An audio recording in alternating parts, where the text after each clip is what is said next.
Hello. അപ്പം എന്താണ് എല്ലാവരും അടിപൊളിയായിരിക്കണോ? ഞാനും ഇവിടെ അടിപൊളിയായിരിക്കണോ. അപ്പോൾ എൻ്റെ വ്ലോഗ് ആദ്യമായിട്ടാണ് നിങ്ങൾ കാണണമെങ്കിൽ അത് സബ്സ്ക്രൈബ് ചെയ്യാൻ വേണ്ടിയിട്ട് മറക്കല്ലേ. പിന്നെ എന്തൊക്കെയായാലും നിങ്ങളുടെ അഭിപ്രായം എന്തായാലും കമൻറ്റ് ബോക്സിൽ പറയാനും മറക്കരുത്. അപ്പം നമുക്ക് തുടങ്ങിയാലോ? ആക്ച്വലി എല്ലാ ദിവസവും രാവിലെ എല്ലാ ദിവസവും സമാധാനമായിട്ട് തുടങ്ങണം എന്ന് ആഗ്രഹിച്ചു കഴിഞ്ഞാലും എപ്പോഴും സമാധാനമായിട്ട് തുടങ്ങാൻ എല്ലാവരെ പോലെ എനിക്കും പറ്റലില്ല. പക്ഷെ സമാധാനമായിട്ട് ഇരിക്കാൻ പറ്റുന്ന സമയത്ത് ഞാൻ ഭയങ്കര ഇങ്ങനെ കഷ്ടപ്പെട്ടിട്ടായാലും ആ ഒരു സമാധാനത്തിലേക്ക് എത്തലുണ്ട് കേട്ടോ. ഇന്ന് അതുപോലെ ഒരു പീസ്ഫുള്ളായിട്ട് സ്റ്റാർട്ട് ചെയ്തിട്ടുള്ള ഒരു ദിവസമാണ്. രാവിലെ 7:30 ഓഫീസിൽ പോകണം എന്നുള്ളത് എല്ലാ ദിവസത്തെ പോലെ സെയിം തന്നെയാണ്. രാവിലെ ഐശുവിന് കൊണ്ടുപോകാൻ വേണ്ടിയിട്ട് ബ്രേക്ക്ഫാസ്റ്റ് ആയിട്ട് ഉണ്ടാക്കിയത് റാഗിയും പഴവും ബനാനയും അതുപോലെ പാലും ഒക്കെ വെച്ചിട്ടുള്ള ഒരു പാൻ കേക്കാണ് കേട്ടോ. അങ്ങനെ 6:30 ആയപ്പോൾ ഐഷു പോയി. പിന്നെ നിങ്ങളെല്ലാവരും എൻ്റെ അടുത്ത് ചോദിച്ചിട്ടുണ്ടായിരുന്നു എൻ്റെ റാഗി ചപ്പാത്തീൻ്റെ റെസിപ്പി കാണിക്കാമെന്ന് വിചാരിച്ചു. ഇത് ഭയങ്കര സിമ്പിളാട്ടോ. ഈ പത്തിരി ഉണ്ടാക്കുന്ന ആൾക്കാരെ സംബന്ധിച്ചാണെങ്കിൽ ഇത് പുട്ട് പോലെ നടക്കും. എന്താ പറയുക, നിങ്ങൾ ഏത് ഗ്ലാസ്സിലാണോ എടുക്കുന്നത് ആ ഗ്ലാസ്സിൽ ഒരു ഗ്ലാസ് വെള്ളം എടുക്കുക. എന്നിട്ട് അതിനകത്തേക്ക് കുറച്ച് വെളിച്ചെണ്ണയോ ഒലിവ് ഓയിലോ എന്താണെന്ന് വെച്ച് കഴിഞ്ഞാൽ നിങ്ങളുടെ ഇഷ്ടം പോലെ ഒഴിക്കാം. പക്ഷേ ഈ വെജിറ്റബിൾ ഓയിൽ യൂസ് ചെയ്യാതിരിക്കുന്ന കേട്ടോ നല്ലത്. എന്നിട്ട് അതിനകത്തേക്ക് ആവശ്യത്തിന് ഉപ്പും കൂടി ഇട്ട് കൊടുക്കാം. പിന്നെ എന്താ, നമ്മളുടെ താരത്തിൻ്റെ വരുവായി റാഗി. റാഗിൻ്റെ പൊടി ഇട്ട് കൊടുക്കുക. ഇത് വറുത്തിട്ടുള്ളൊന്നും അല്ല കേട്ടോ, നോർമൽ റാഗിൻ്റെ പൊടിയാണ്. എന്നിട്ട് നല്ല ഉണക്ക് നമുക്ക് ഈ റാഗി ഒന്ന് കുറുക്കിയെടുക്കാം. കുറുക്കിയിട്ട് നമ്മൾ ഈ ചപ്പാത്തിക്ക് അല്ലെങ്കിൽ അരിപ്പത്തിരിക്കൊക്കെ കുഴയ്ക്കുന്ന ഒരു പരുവില്ലേ, ആ ഒരു പരുവാക്കി എടുക്കണം. ഇതിനകത്തേക്ക് നിങ്ങൾക്ക് ആവശ്യം തോന്നുവാണെങ്കിൽ മാത്രം, ഭയങ്കര ടൈറ്റാന്ന് തോന്നുകയാണെങ്കിൽ മാത്രം നിങ്ങൾ കുറച്ച് വെള്ളം ചേർത്താൽ മതി. അല്ലാതെ അഡീഷണലി വെള്ളം ചേർക്കേണ്ട ആവശ്യമില്ല. ഒരു ഗ്ലാസ് പൊടിക്ക് ഒരു ഗ്ലാസ് വെള്ളം എന്നുള്ള കണക്ക് കറക്റ്റ് തന്നെയാണ് കേട്ടോ. എന്നിട്ട് നമുക്കിത് ഇതുപോലെ നമുക്ക് ഫോൾഡ് ചെയ്തെടുക്കാൻ വേണ്ടി പറ്റും. എന്നിട്ട് കുറച്ച് നേരം മൂടി വെച്ച് വെക്കുക. അപ്പോഴത്തേക്കും ആ ചൂടൊന്ന് പോയിട്ട് നമുക്ക് കൈ കൊണ്ട് ഹാൻഡിൽ ചെയ്യാൻ പറ്റുന്ന ഒരു പരുവത്തിലെത്തും. എനിക്ക് എന്താണെന്നറിയില്ല, ഒരുപാട് ചൂടുള്ളത് ഇങ്ങനെ കയ്യിൽ ഹാൻഡിൽ ചെയ്യാനായിട്ട് ഇച്ചിരി ബുദ്ധിമുട്ടാണ്. അത് കഴിഞ്ഞിട്ട് നമുക്കിതുപോലെ നീഡ് ചെയ്തെടുക്കാം. അത് ഒരുപാട് നേരം ഇങ്ങനെ ആക്കുകയൊന്നും വേണ്ട കേട്ടോ. ഒന്ന് ജസ്റ്റ് ഒന്ന് അങ്ങോട്ടും ഇങ്ങോട്ടും ഒന്ന് ആക്കി ഒന്ന് കുഴച്ചെടുക്കുമ്പോൾ തന്നെ ഈ സംഗതി ശരിയാവും. ശരിക്കും ഈ റാഗി ചപ്പാത്തി ഉണ്ടാക്കാനായിട്ട് സത്യം പറഞ്ഞിട്ടുണ്ടെങ്കിൽ ഒരു 10-15 മിനിറ്റ് അത്ര ഇതിൻ്റെ ആവശ്യമുള്ളൂ. അപ്പോൾ ഒരു ബ്രേക്ക്ഫാസ്റ്റ് ഇത്രയും ഈസി ആയിട്ട് ഉണ്ടാക്കുക എന്ന് പറയുന്നത് അടിപൊളിയല്ലേ. നിങ്ങൾക്ക് വേണമെങ്കിൽ ചപ്പാത്തി പലകയിൽ വെച്ചിട്ട് പരത്താം കേട്ടോ. കാരണം എനിക്കിപ്പോൾ രാവിലെ അതിനുള്ള സമയം കിട്ടാത്തതിനെ കൊണ്ട് ഞാൻ കൂടുതലും പത്തിരി പ്രസ്സിൽ വെച്ചിട്ടാണ് ഈ റാഗി ചപ്പാത്തി ഉണ്ടാക്കൽ. അത് നല്ലോണം തന്നെ കിട്ടലുണ്ട് കേട്ടോ. എന്നിട്ട് ഇതുപോലെ സ്മോൾ ആയിട്ടുള്ള ബോൾസ് നമ്മളുടെ വലുപ്പത്തിന്, നമുക്ക് ഇഷ്ടമുള്ള ഒരു വലുപ്പത്തിനനുസരിച്ച് ബോൾസ് ആക്കി എടുക്കാം. ഞാനൊരു മീഡിയം സൈസിലാണ് ഇത് ഉണ്ടാക്കിയെടുക്കൽ കേട്ടോ. പിന്നെ ഈ ബോൾസ് ഉണ്ടാക്കിയിട്ട് കുറേ നേരം, നമുക്ക് ഒരുപാട് ബോൾസ് ഒക്കെ ഉള്ള ആൾക്കാർ നിങ്ങളൊന്ന് അടച്ച് വെച്ചേക്കുക ബോൾസ്, അപ്പോൾ ഡ്രൈ ആവാണ്ടിരിക്കും കേട്ടോ. എന്നിട്ട് നമുക്കിങ്ങനെ സാധാരണ പത്തിരി ഉണ്ടാക്കുന്ന പോലെ ചുട്ടെടുക്കണം. ഇനി ചുട്ടെടുക്കുമ്പോൾ ഒരു കാര്യം ശ്രദ്ധിക്കണം, നിങ്ങളുടെ പാൻ നല്ല ചൂടായിരിക്കണം. നല്ല ചൂടായ പാൻ മീഡിയം ടു ലോ ഫ്ലെയിമിലേക്ക് മാറ്റിയിട്ട് വേണം ഇത് ചുട്ടെടുക്കാനായിട്ട്. കുറേ പ്രാവശ്യം തിരിച്ചും മറിച്ചു വിട്ട് ചുട്ടിട്ടുണ്ടെങ്കിൽ ഇത് കല്ലിച്ച് പോകാന്ന് പറയുന്ന ഒരു അവസ്ഥയില്ലേ, അങ്ങനെ ആയി പോകും കേട്ടോ. ഇനി നമുക്കതിനൊന്ന് തിരിച്ചിട്ട് കൊടുക്കാം. ഈ തിരിച്ചിട്ട് കൊടുക്കുമ്പോഴത്തേക്കും ഒരു സൈഡ് നല്ലപോലെ ഇങ്ങനെ ഒരു ഗോൾഡൻ കളർ എന്നൊക്കെ പറയില്ലേ, അതുമാതിരി ആയിട്ടുണ്ടാവും. അത് കഴിഞ്ഞിട്ട് ഇത് പെട്ടെന്ന് തന്നെ ഒന്നും കൂടി മറിച്ചിട്ട് കൊടുക്കുക. അപ്പുറത്തെ സൈഡിൽ നിന്ന് ഇങ്ങനെ പതുക്കെ ഇങ്ങനെ പൊന്തി പൊന്തി വന്ന ഒരു പരുവുണ്ടല്ലോ, ആ ഒരു സമയമാകുമ്പോഴത്തേക്കും നമുക്ക് തിരിച്ചിട്ട് കൊടുക്കാം. അപ്പോൾ ഈ ചപ്പാത്തി പോലെ ഭൂരി പോലെ ഇതിങ്ങനെ പൊന്തി വരും. എനിക്കിത് കാണുമ്പോഴത്തേക്കും എന്തോന്ന് അച്ചീവ് ചെയ്ത പോലത്തെ ഒരു സന്തോഷമാണ്. ഈ റാഗി എന്തുകൊണ്ടാണ് ഇത്രയും അടിപൊളി മില്ലറ്റായെന്നറിയോ? നോർമലി ഉള്ള ബാക്കിയുള്ള ഗോതമ്പായാലും അരിപ്പൊടി കൊണ്ടുള്ള സാധനങ്ങൾ കഴിക്കുമ്പോൾ നമ്മുടെ ബോഡിയിൽ ഇൻസുലിൻ്റെ സ്പൈക്ക് പെട്ടെന്നുണ്ടാവും. റാഗിയിലാവുമ്പോൾ അങ്ങനെ ഉണ്ടാവുകയില്ല. അതുമാത്രമല്ല റാഗിയിൽ പ്രോട്ടീൻ്റെ കണ്ടൻറ്റും ഉണ്ട്. സോ അതുകൊണ്ട് ഇത് ഒരു അടിപൊളി മില്ലറ്റാണ് കേട്ടോ. ഇന്നത്തെ ലഞ്ചിന് വേണ്ടിയിട്ട് ഈ റാഗി ചപ്പാത്തിൻ്റെ കൂടെ ഞാൻ കൊണ്ടുപോകുന്നത് നമ്മുടെ മുതിരേൻ്റെ ഒരു ഒലത്താണ് കേട്ടോ. ഞങ്ങൾ വളർത്തുന്നതാണ് പറയുക. ഉള്ളി മുളകും കുത്തി കാച്ചിരുന്നോ, അങ്ങനെ പല സ്ഥലത്തും പല പേരുകളാണ്. സോ ഇതിൻ്റെ എൻ്റെ ഒരു വേർഷൻ കാണിക്കാം. ഞാൻ അത് കുറച്ച് എണ്ണ ഒഴിച്ച് കൊടുത്തിട്ട് കടുകിട്ട് പൊട്ടിക്കും. എന്നിട്ട് അതിനകത്തേക്ക് ചെറിയുള്ളി, ഒരു പച്ചമുളക്, അതിൻ്റെ അകത്തേക്ക് കുറച്ച് കറിവേപ്പിലയും കൂടി ഇട്ടിട്ട് നല്ലോണം സോട്ടേ ചെയ്തെടുക്കും. അത് കഴിഞ്ഞതിന് ശേഷം അതിനകത്തേക്ക് കുറച്ച് ഉപ്പും കൂടി ഇട്ട് കൊടുത്ത് നമ്മളുടെ ചില്ലി ഫ്ലേക്സ് ഉണ്ടല്ലോ, അതും ഉണക്കമുളക് പൊടിച്ചത് അതും കൂടി അങ്ങോട്ട് ചേർത്ത് കൊടുക്കുക. എന്നിട്ട് നല്ലോണം സോട്ടേ ചെയ്തെടുക്കുമ്പോഴത്തേക്കും നമ്മളുടെ ഈ സംഭവത്തിൻ്റെ ഏകദേശ പരിവത്തി. ഇനി നമുക്ക് വേവിച്ച് വെച്ചിരുന്ന തലേ ദിവസം ഞാൻ കുതിർത്തിയിട്ട്, അതായത് ഓവർനൈറ്റ് ഫുള്ള് സോക്ക് ചെയ്ത് വെച്ചിട്ടുള്ള നമ്മളുടെ എന്താണ് സാധനത്തിൻ്റെ പേര്, മുതിര ആണ് കേട്ടോ.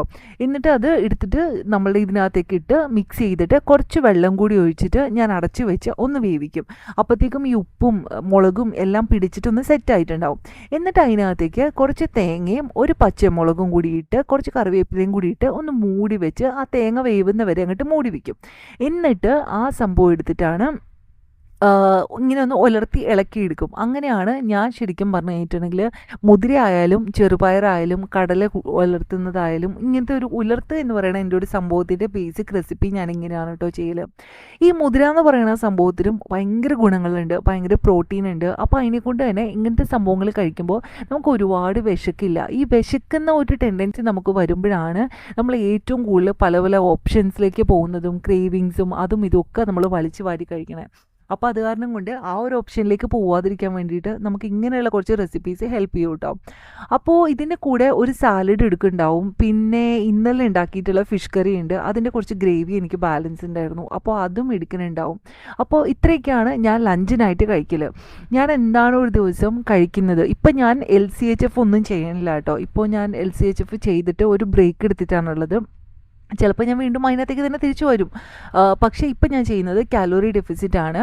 അതിൻ്റെ കൂടെ ഒരു ബാലൻസ്ഡ് മീലും പിന്നെ ഇൻ്റർമീഡിയൻറ്റ് ഫാസ്റ്റിങ്ങും ആയിട്ടാണ് ഞാൻ ചെയ്യണത്. പക്ഷേ ഇങ്ങനെ ചെയ്യുമ്പോഴും എനിക്കൊരു വീക്കിൽ ഒരു 1.5 കിലോ വരെയൊക്കെ എനിക്ക് കുറയുന്നുണ്ട് കേട്ടോ. അതിനേക്കാട്ടിലും കൂടുതലായിട്ട് എനിക്ക് ഇഞ്ചസ് നല്ലപോലെ ലൂസ് ആവുന്നുണ്ട്.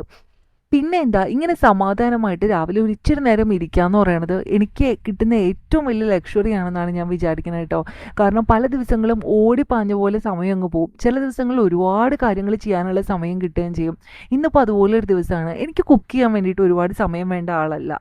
കാരണം ഞാൻ എല്ലാ കാര്യങ്ങളും ഒന്ന് പ്ലാൻ ചെയ്ത് ഒന്ന് വിഷ്വലൈസ് ചെയ്തിട്ട് കുക്ക് ചെയ്യുന്ന ഒരാളാണ്. അതുകൊണ്ട് എനിക്ക് പടപടേന്ന് എൻ്റെ കുക്കിങ് കഴിയും.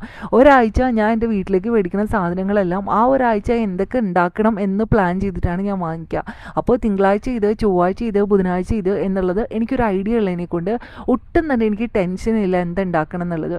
പിന്നെ ഞാൻ ഈ മീൽ പ്രെപ്പ് എന്ന് പറയുന്ന ഒരു സംഭവം 2 ഡേയ്സിലേക്ക് വരെ ചെയ്യാറുണ്ട്. അതിന് മേളിലേക്ക് ഞാൻ ഇതുവരെ ചെയ്തിട്ടില്ല. എന്തോ എനിക്കതൊന്നും മനസ്സങ്ങോട്ട് സെറ്റ് ആവണില്ല അത് ചെയ്യാനായിട്ട്. ചിലപ്പോൾ ഇൻ ഫ്യൂച്ചർ കുറച്ചും കൂടി സമയം സേവ് ചെയ്യാൻ വേണ്ടിയിട്ട് ഞാൻ ചെയ്യുമായിരിക്കാം, എനിക്കറിയില്ല. പക്ഷേങ്കിൽ ഇപ്പം ഞാൻ തൽക്കാലം അത് ചെയ്യാൻ വേണ്ടിയിട്ട് പ്ലാൻ ചെയ്തിട്ടില്ല. പിന്നെ ഏറ്റവും വലിയൊരു എനിക്ക് ബാധ്യത എന്നൊക്കെ പറയുന്ന പോലത്തെ ഒരു സാധനമാണ് കേട്ടോ ഈ തുണി അലക്കണ സംഭവം. എന്താ പറയുക, തുണി അലക്കുക, തുണി മടക്കുക. അപ്പോഴൊക്കെ ഞാൻ ഇങ്ങനെ വിചാരിക്കും, പഠിച്ചോനെ ഈ ആദിമ മനുഷ്യൻ്റെ കാലത്തൊക്കെ ആണെങ്കിൽ ഉടുപ്പൊന്നും ഇല്ലായിരുന്നു, ആ ഒരു പണിയെങ്കിലും കുറഞ്ഞിരുന്നതിന്. ഞാൻ കുറേ ദിവസം തുണി ഇങ്ങനെ അങ്ങോട്ടും ഇങ്ങോട്ടുമൊക്കെ മാറ്റിയിടും. ചില ദിവസങ്ങളിൽ അപ്പം തന്നെ മടക്കിയിട്ട് അങ്ങോട്ട് മാറ്റും. ഓരോ ദിവസത്തെ മൂഡ് പോലെയാണ് അങ്ങനത്തെ കാര്യങ്ങളൊക്കെ. എനിക്കാണെങ്കിൽ ഇങ്ങനെ ചുളുങ്ങി കിടക്കുന്ന സാധനങ്ങളൊക്കെ ഒരു ഭയങ്കര ഇറിറ്റേഷൻ ഉണ്ടാക്കും. അതുകൊണ്ട് രാവിലത്തെ പരിപാടികളൊക്കെ എന്ന് പറയണേ ആദ്യം തന്നെ എൻ്റെ സോഫയൊന്ന് സെറ്റാക്കുക, പിന്നെ ബെഡൊന്ന് സെറ്റാക്കുക, അങ്ങനത്തെ കുറച്ച് പരിപാടികളായിരിക്കും കേട്ടോ. അതൊക്കെ ചെയ്ത് കഴിഞ്ഞാൽ തന്നെ എനിക്ക് എന്തോ ആ ഒരു ദിവസത്തെ പകുതി പണി തീർന്ന പോലത്തെ ഒരു ഫീലാണ്.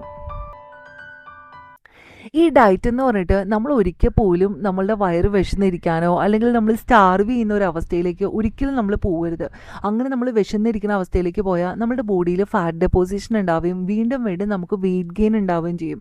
അതിനെക്കൊണ്ട് നമ്മുടെ വയറ് എപ്പോഴും എപ്പോഴും ഫുള്ളാക്കിക്കൊണ്ടിരിക്കണം. പക്ഷേ ആ ഫുള്ളാക്കണത് എങ്ങനെയാണെന്ന് വെച്ച് കഴിഞ്ഞാൽ ആ ഫുള്ളാക്കണത് കലോറി കുറഞ്ഞിട്ടുള്ള ഫുഡും കൊണ്ടായിരിക്കണം എന്ന് മാത്രം. പിന്നെ എന്തെങ്കിലും ഒരു എക്സസൈസ് എല്ലാ ദിവസവും ചെയ്യണത് അടിപൊളിയാണ്. ഞാനിപ്പോൾ ഡിപ്പെൻഡ് ചെയ്യണത് യോഗയിലാണ്. കഴിഞ്ഞതിന് മുമ്പത്തെ ഒരു മാസം 1-2 മാസം ഞാൻ യോഗ പഠിച്ചിട്ടുണ്ടായിരുന്നു. ഇപ്പം ഞാൻ തന്നെയാണ് പ്രാക്ടീസ് ചെയ്യണത്. പക്ഷേ എന്നിരുന്നാലും അടിപൊളിയാണ് കേട്ടോ. യോഗ ചെയ്ത് കഴിയുമ്പോഴുള്ള ഒരു ഫീല് ഭയങ്കര അടിപൊളിയാണ്. ഇതുകൊണ്ട് വെയിറ്റ് കുറയുമോ എന്ന് എൻ്റെ അടുത്ത് കുറേ ആൾക്കാർ ചോദിച്ചിട്ടുണ്ടായിരുന്നു. വെയിറ്റ് കുറയും. എങ്ങനെയാണെന്ന് വെച്ച് കഴിഞ്ഞാൽ നമ്മൾ യോഗ സ്പീഡിൽ ചെയ്യണം. ഇപ്പം ഞാൻ ചെയ്യുന്ന ഈ ദണ്ഡാസനം ഒന്നും നമുക്ക് സ്പീഡിൽ ചെയ്യാൻ വേണ്ടി പറ്റില്ല. ഇതൊക്കെ നമ്മളുടെ ബാലൻസിങ്ങും നമ്മളുടെ ബോഡിയിലെ ഒരു എന്താ പറയുക ഫ്ലെക്സിബിലിറ്റി ഒക്കെ ഉണ്ടാക്കുന്ന പോലത്തെ കൈൻഡ് ഓഫ് എക്സസൈസ് ആണ്. പക്ഷേ സൂര്യ നമസ്കാരം നമ്മൾ ഫാസ്റ്റായിട്ട് ചെയ്ത് കഴിഞ്ഞിട്ടുണ്ടെങ്കിൽ ഇപ്പോൾ കണ്ടോ ഇത്രമാത്രം എൻ്റെ ബോഡി സ്വെറ്റ് ആയിട്ടുണ്ട്. വിച്ച് മീൻസ് അതനുസരിച്ചിട്ടുള്ള ഒരു ഫാറ്റ് ബേണിങ് നമുക്ക് ഉണ്ടായിട്ടുണ്ടാവണം എന്നാണ് ഞാൻ വിചാരിക്കുന്നത് കേട്ടോ. മോർ ദാൻ ദാറ്റ് എനിക്കത് ഭയങ്കര സമാധാനവും ഒരു സന്തോഷമൊക്കെ തരുന്നുണ്ട് എന്നുള്ളതാണ്. ഞാനിപ്പോൾ ഈ റാഗി ചപ്പാത്തിയിൽ ഒരു ദിവസം ഞാൻ കഴിക്കുക ഒരു 3 ചപ്പാത്തിയാണ് ഞാനിപ്പോൾ കഴിക്കണത് കേട്ടോ. ഇനി ചിലപ്പോൾ മുമ്പോട്ട് പോകുമ്പോൾ എനിക്ക് എത്രയും വിശക്കാണ്ടിരിക്കുകയും ചിലപ്പോൾ ഞാൻ ഈ 3 എന്നുള്ളടത്ത് 2ഉം 1ഉം ഒക്കെ ആയിട്ട് ഞാൻ കുറയ്ക്കുമായിരിക്കും. അതിൻ്റെ ഒരു സീക്രട്ട് ഉണ്ട് കേട്ടോ. അത് ഞാൻ നിങ്ങൾക്ക് പിന്നീട് പറഞ്ഞുതരാം. ഈ കലോറി എന്താ പറയുക കലോറി അല്ല ഫാറ്റ് പ്ലാറ്റോ എന്ന് പറഞ്ഞ ഒരു സ്റ്റേജ് ഉണ്ട്. അങ്ങനെ വന്ന് കഴിയുമ്പോഴത്തേക്കുമാണ് നമ്മൾ ഇങ്ങനത്തെ കുറച്ച് ഗുട്ടൻസുകളൊക്കെ ഉണ്ട്. വെയിറ്റ് ലോസ് സ്റ്റക്കായി കഴിയുമ്പോൾ കുറേ ആൾക്കാർ പറയാറില്ല എൻ്റെ വെയിറ്റ് ലോസ് സ്റ്റക്കായിട്ടാളേനും. അപ്പോൾ എന്ത് ചെയ്യണമെന്ന് ഞാൻ പിന്നെ പറഞ്ഞുതരാം കേട്ടോ. ഇന്നത്തെ രാവിലത്തെ എൻ്റെ ബ്രേക്ക്ഫാസ്റ്റ് എന്ന് പറയുന്നത് നമ്മളുടെ പപ്പായ ആണ് കേട്ടോ. പപ്പായ കഴിക്കാൻ വേണ്ടിയിട്ട് എനിക്ക് നല്ല ഇഷ്ടമാണ്. അത് മാത്രമല്ല എനിക്ക് കുറച്ച് ഗട്ട് ഇഷ്യൂസ് ഉള്ള ഒരാളാണ് കേട്ടോ. അതായത് എനിക്ക് വയറ്റിൽ നിന്ന് പോകാനായിട്ട് കറക്റ്റായിട്ട് പോകാനായിട്ട് ഇച്ചിരി ബുദ്ധിമുട്ടാണ്. അപ്പോൾ ഞാൻ കുറച്ച് കാര്യങ്ങളൊക്കെ ശ്രദ്ധിക്കുമ്പോഴാണ് എനിക്കത് കറക്റ്റ് ആവല്.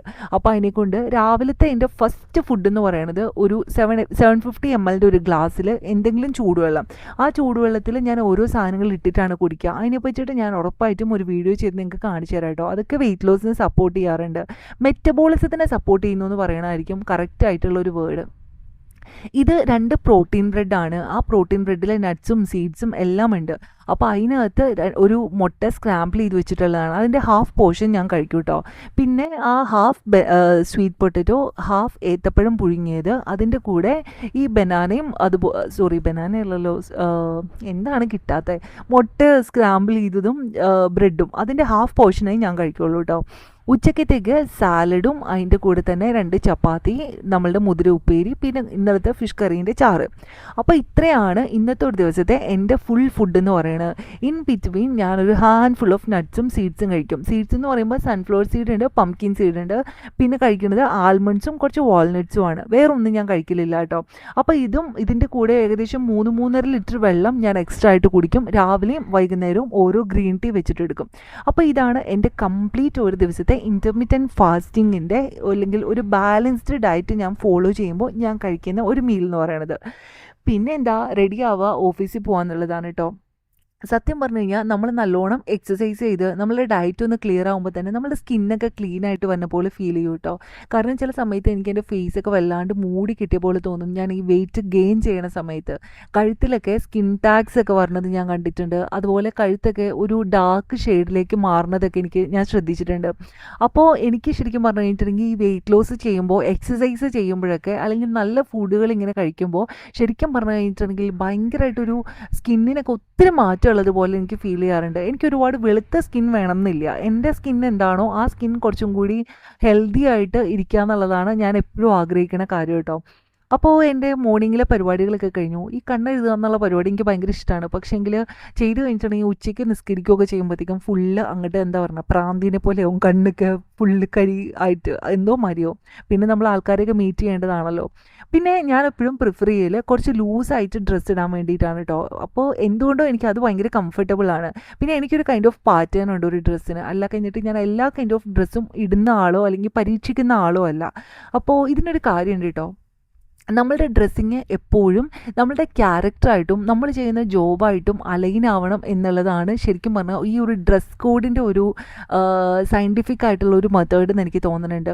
അത് ഞാനൊരു എന്താ പറയുക, ഒരു ഫാഷൻ ഡിസൈനിങ് അല്ല, ഇതിന് പറയുന്ന ഒരു പേര് ഇമേജ് കൺസൾട്ടൻ്റ് എന്നാണ്. അങ്ങനെ ഒരു കോഴ്സ് ചെയ്തപ്പോഴത്തേക്കും ഇങ്ങനെ പറയുന്നുണ്ടായിരുന്നു. ഇതിനെ പറ്റിയിട്ട് ആർക്കെങ്കിലും അറിയണമെന്നുണ്ടെങ്കിൽ പ്ലീസ് ഡു കമൻറ്റ് ബിലോ. അപ്പം ഞാൻ അതിനെ പറ്റിയിട്ട് ഒരു വീഡിയോ ചെയ്തുതരാം. പിന്നെ രാവിലത്തെ ഒരു പരിപാടി, ഇന്നത്തെ ദിവസം എന്തൊക്കെ കാര്യങ്ങൾ ചെയ്യണം എന്നുള്ളതിനെ പറ്റിയിട്ട് ഒരു ധാരണയിലെത്തുകയാണ്. അതങ്ങോട്ട് എഴുതി വെക്കുമ്പോൾ വൈകുന്നേരം ആകുമ്പോഴത്തേക്കും അതിന് എന്തൊക്കെ കാര്യങ്ങൾ ചെയ്തു എന്ന് ആ ചെക്ക് ലിസ്റ്റ് അങ്ങ് ടിക്ക് ചെയ്യുമ്പോണ്ടല്ലോ, സത്യം പറഞ്ഞാൽ അപ്പം കയറുന്ന ഡോപ്പമൈനും ഒരു എന്തൊക്കെയോ ഒരു അച്ചീവ് ചെയ്തിട്ടുള്ളൊരു ഫീലൊക്കെയാണ് കേട്ടോ. എനിക്കത് ഭയങ്കര ഇഷ്ടമാണ്. ഭയങ്കര സന്തോഷം തോന്നും. ഞാനായിട്ട് പ്ലാൻ ചെയ്യുന്നു, ഞാനായിട്ട് എക്സിക്യൂട്ട് ചെയ്യുന്നു.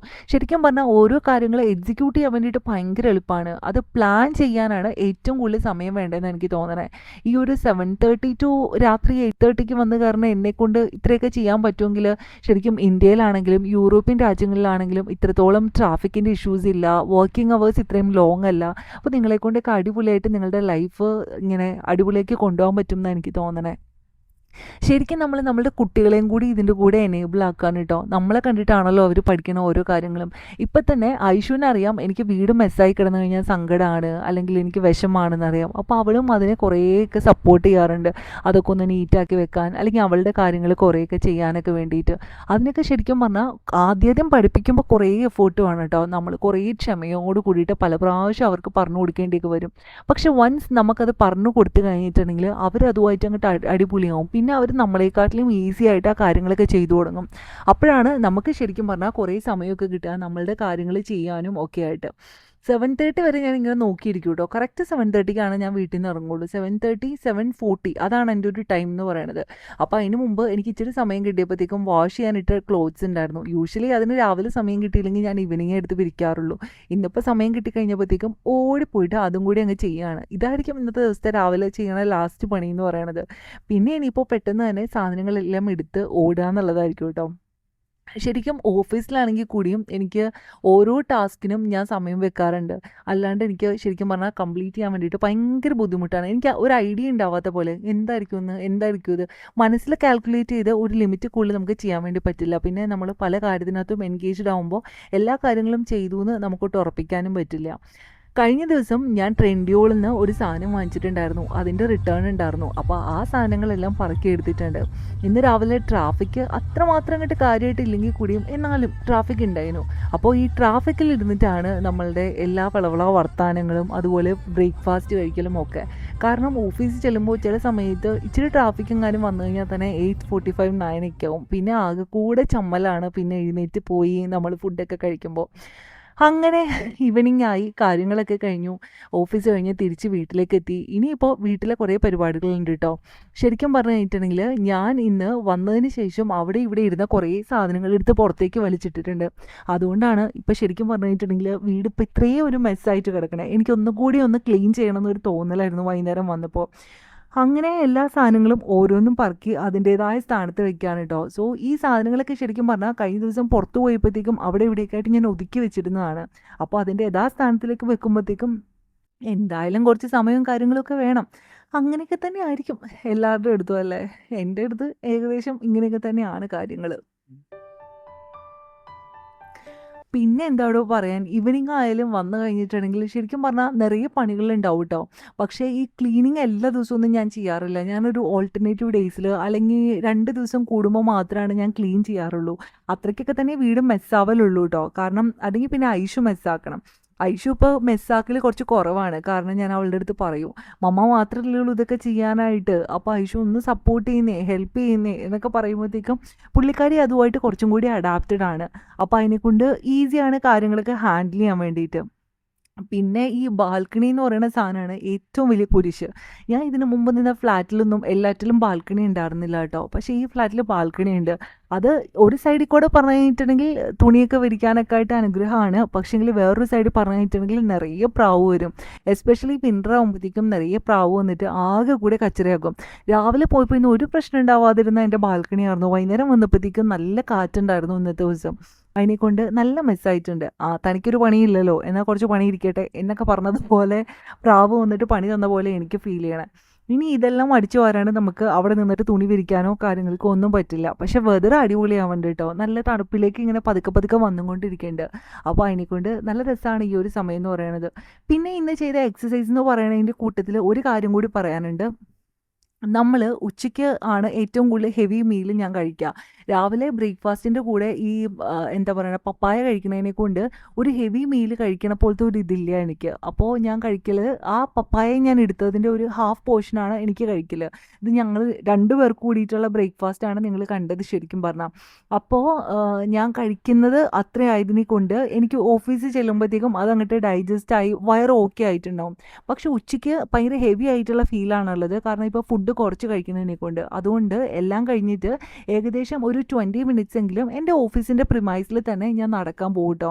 അപ്പോൾ ഇതൊരു ടിപ്പാണ് ശരിക്കും പറഞ്ഞാൽ. വെയിറ്റ് ലോസ് ചെയ്യുന്ന ആൾക്കാർ ഏതൊരു ഹെവി മീലിന് ശേഷം അപ്പോൾ പോയിട്ട് ഇരിക്കുകയോ കിടക്കുകയോ ഒന്നും ചെയ്യാതെ ജസ്റ്റ് ഒന്ന് നടക്കുക. നിങ്ങൾക്ക് പറ്റുമെങ്കിൽ ഇച്ചിരി സ്പീഡിൽ തന്നെ നടക്കുന്നത് നമ്മുടെ വെയിറ്റ് ലോസ് ഫാസ്റ്റ് ആക്കാൻ വേണ്ടിയിട്ട് ഹെൽപ്പ് ചെയ്യും കേട്ടോ. ഇതൊരു അടിപൊളി ടിപ്പാണ്. ആർക്കെങ്കിലും വേണമെങ്കിൽ പതുക്കെ ഒന്ന് ട്രൈ ചെയ്ത് നോക്കി. വീട്ടിലെ ജോലികൾ സത്യം പറഞ്ഞു കഴിഞ്ഞിട്ടുണ്ടെങ്കിൽ എനിക്ക് ഒട്ടും ബാധ്യതയല്ല കേട്ടോ.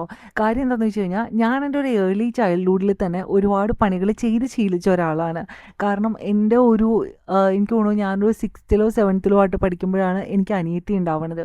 അപ്പോൾ അതിനെക്കൊണ്ട് തന്നെ ആ സമയത്ത് 6th-ലോ 7th-ലോ ആണോ അതോ 5th-ലാണോ എനിക്ക് കറക്റ്റ് ഓർമ്മയില്ല.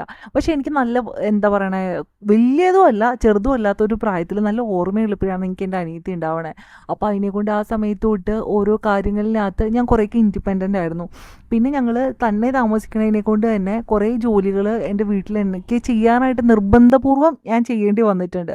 അപ്പോൾ അതൊക്കെ എനിക്ക് തോന്നുന്നു ഇപ്പം ഞാൻ ഈസി ആയിട്ട് എൻ്റെ ജോലികൾ ചെയ്യാനായിട്ട് എന്നെ ഹെൽപ്പ് ചെയ്യണത് അതൊക്കെയാണെന്ന് തോന്നുന്നു.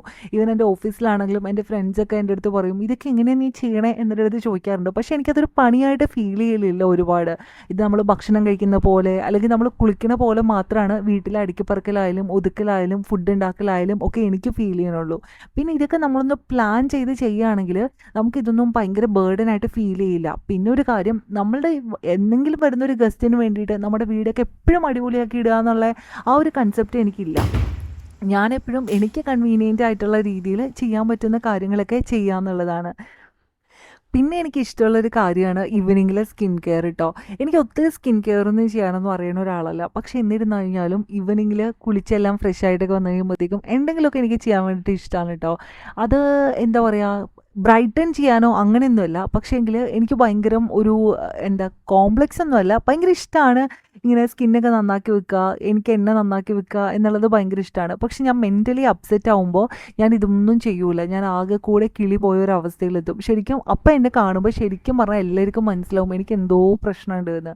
അപ്പോൾ അങ്ങനെ തോന്നുന്ന രീതിയിലേക്കായിരിക്കും എനിക്കൊന്ന് മെൻ്റലി ഞാൻ അപ്സെറ്റ് ആകുമ്പോഴത്തേക്കും എൻ്റെ ഒരു പോക്ക് ഉണ്ടാവുക കേട്ടോ. അപ്പോൾ അല്ലെങ്കിൽ വൈകുന്നേരമൊക്കെ ആകുമ്പോഴത്തേക്കും എന്തിനാണോ വൈകുന്നേരം എനിക്കിങ്ങനെ എന്താ പറയണേ അത്രയ്ക്ക് പൂശി അങ്ങനെ അടിപൊളിയായിട്ടിരിക്കാൻ വേണ്ടിയിട്ട് ഇഷ്ടമാണ്. ഞാനും വൈശു മാത്രമല്ലെങ്കിൽ കൂടിയും എന്താ പറയുക എന്തിനോ വേണ്ടിയിട്ട് ഒരുങ്ങി സെറ്റായിട്ട് കിടക്കണ പോലത്തെ ഒരു ഫീലാണ്. പിന്നെ വീട്ടിൽ നല്ല മണം ഒക്കെ ഉള്ളത് എനിക്ക് ഭയങ്കര ഇഷ്ടമാണ്. അപ്പോൾ അങ്ങനത്തെ പരിപാടികളൊക്കെ ഈവനിങ്ങിൽ കുളിച്ച് വന്ന് കഴിഞ്ഞിട്ട് ഞാൻ ചെയ്യാനായിട്ട് നോക്കലുണ്ട് കേട്ടോ. എന്തോ ഇതൊക്കെ നമ്മൾ ഇഷ്ടപ്പെട്ട് ചെയ്യുന്നതിനെ കൊണ്ടായിരിക്കും ഒരു കഷ്ടപ്പാട് അതിൻ്റെ പിന്നിൽ ഫീൽ ചെയ്യാത്തത്. അപ്പോൾ ഇങ്ങനെയൊക്കെയാണ് ഒരു വർക്കിംഗ് മോമിൻ്റെ ഒരു ഡെയിലി റുട്ടീൻ. അതും intermediate fasting plus calorie deficit ഡയറ്റിൽ പോകുമ്പോൾ. സോ ഡയറ്റിനെ പറ്റിയിട്ടൊക്കെ നിങ്ങൾക്ക് മനസ്സിലായെന്ന് വിചാരിക്കുന്നു. ഈ ഡയറ്റ് അടിപൊളിയാണ് കേട്ടോ. നിങ്ങൾക്ക് ആർക്ക് വേണമെങ്കിലും ജീവിതത്തിൽ എപ്പോൾ വേണമെങ്കിലും ചെയ്യാൻ പറ്റുന്ന ഒരു ഡയറ്റാണ്. അത് ഏത് ഏജ് ഗ്രൂപ്പിലുള്ള ആൾക്കാർക്കും നിങ്ങൾക്കിത് ഫോളോ ചെയ്യാം. നമ്മൾ എത്ര കഴിക്കുന്നോ അതിൻ്റെ ഇരട്ടിയായിട്ട് നമ്മൾ എന്താ പറയുക ബേൺ ചെയ്ത് കളയണം. അപ്പോൾ മാത്രമാണ് നമ്മുടെ ബോഡിയിൽ വെയിറ്റ് ലോസ് സംഭവിക്കുകയുള്ളൂ. അപ്പോൾ വെയിറ്റ് ലോസ് എന്ന് പറയുന്ന ഒരു എയിമിലേക്ക് നിങ്ങൾ പോണ നിങ്ങൾക്ക് എല്ലാവരും ആഗ്രഹിക്കുന്ന പോലെ വെയിറ്റ് ലോസ് ഉണ്ടാവട്ടെ. അതിന് വേണ്ടിയിട്ടുള്ള ഒരു ഉറപ്പായിട്ടുമുള്ള മോട്ടിവേഷൻ നിങ്ങൾക്ക് എന്താണോ എയിം അത് അച്ചീവ് ചെയ്യൽ തന്നെയാണ് ശരിക്കും പറഞ്ഞാൽ. അപ്പോൾ അതെല്ലാവർക്കും അച്ചീവ് ചെയ്യാൻ പറ്റട്ടെ. അപ്പോൾ ശരി, വീണ്ടും കാണാം. മാ സലാമ. അപ്പോൾ നിങ്ങൾ എൻ്റെ വീഡിയോ ആദ്യമായിട്ട് കാണുകയാണെങ്കിൽ സബ്സ്ക്രൈബ് ചെയ്യാൻ വേണ്ടിയിട്ട് മറക്കണ്ട കേട്ടോ.